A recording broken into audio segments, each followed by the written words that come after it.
मध्य प्रदेश में 10वीं और 12वीं का रिजल्ट घोषित हो चुका है और रिजल्ट के साथ टॉपरों की सूची भी सामने आ चुकी है। छतरपुर जिले के टॉपर्स की कहानी को लेकर हम आपके सामने आए हैं। टॉपर्स ने किन कठिन परिस्थितियों में संघर्ष करके परीक्षाओं को टॉप किया और उनकी कैसी परीक्षाएं रहीं, यह पूरी कहानियां लेकर हम आपके सामने कड़ी दर कड़ी आ रहे हैं।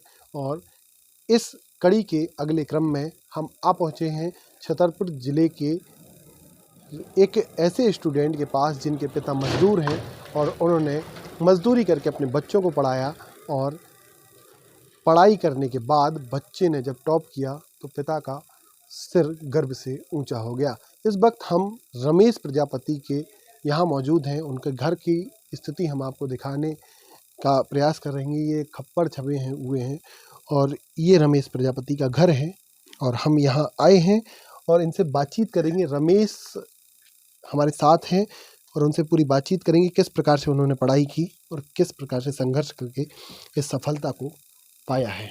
रमेश, स्वागत है आपका वी न्यूज में। कैसे आपने सब संघर्ष किया और कैसे सफलता पाई, क्या कहेंगे अपनी सफलता पर?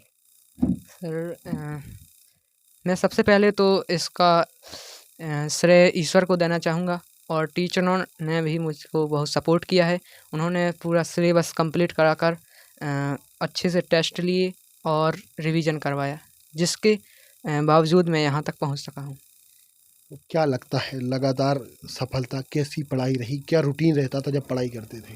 सर, मेरा रूटीन यह रहता था कि मैं प्रतिदिन स्कूल जाता था और स्कूल आने के बाद 1 घंटे रेस्ट लिया करता था और फिर 7 बजे से 11 या 12 बजे तक पढ़ता था। डेली का रूटीन था ये, मतलब ऐसा नहीं कि किसी दिन बिल्कुल नहीं पढ़ना है। कोचिंग वगैरह करते थे आप? हाँ सर, 2 कोचिंग ली थी मैंने, एक मैथ की, इंग्लिश की। आपके पिताजी क्या करते हैं? किन परिस्थितियों में उन्होंने आपको पढ़ाया है? बहुत ही विपरीत परिस्थितियाँ थीं। मेरे पिताजी मजदूरी करते हैं, जिनकी वार्षिक आय बहुत ही कम है। कितने भाई बहन हैं आप लोग और कैसे पढ़ाई की है आपने? कौन कौन पढ़ता था आपके साथ? सर, हम लोग मेरी 6 बहनें हैं और मैं अकेला भाई हूँ। और मेरी बहन साथ में रहती थी, उनका कॉलेज था और मेरी 10th क्लास थी, तो उसका भी सपोर्ट रहा। मेरी दीदी का जो भी मुझको समझ में नहीं आता था मैं पूछ लिया करता था। ये रमेश प्रजापति और रमेश प्रजापति के जो पिता हैं भैयालाल प्रजापति जी, आप इनसे भी हम बातचीत करेंगे। कैसे लड़के ने पढ़ाई की और लड़के की सफलता पर क्या कहेंगे? सर, मैं तो मजदूरी करता हूँ सर। मजदूरी करता था, अभी भी करता हूँ मजदूरी, मगर ईंट गुम्मा बनाता हूँ। मतलब खेती नहीं है कि इसी मजदूरी करके मैं गांव में भी पढ़ाता रहा और गांव से फिर यहाँ छतरपुर भेज दिया था सर। अभी तो सोचता हूँ कि मतलब जितना भी मैं कर सकूँ तो उतना पैसा लगा सकता हूँ, मगर जो मजदूरी है वो ना के बराबर है। फिर भी जो खान पान है अपना उतना वही बहुत मुश्किल पड़ता है सर, यही कहता हूँ। आपको पता है आपके लड़के ने 98.8% अंक लाए हैं, तो आपको इसका अंदाजा है कितना होता है ये? सर जी, अब मैं क्या कहूँ इसके लिए।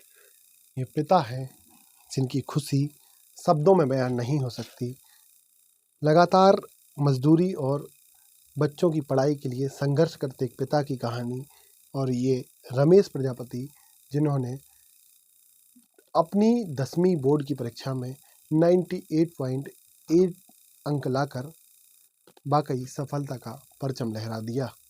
इनकी कहानी इनके मजदूर पिता से जुड़ी हुई है, जिन्होंने अपने बच्चों के लिए न केवल संघर्ष किया बल्कि अपने बच्चों को पढ़ाया और बच्चे ने भी जब सफलता का परचम लहराया तो वाकई शहर सहित अपने क्षेत्र और गांव का नाम रोशन कर दिया।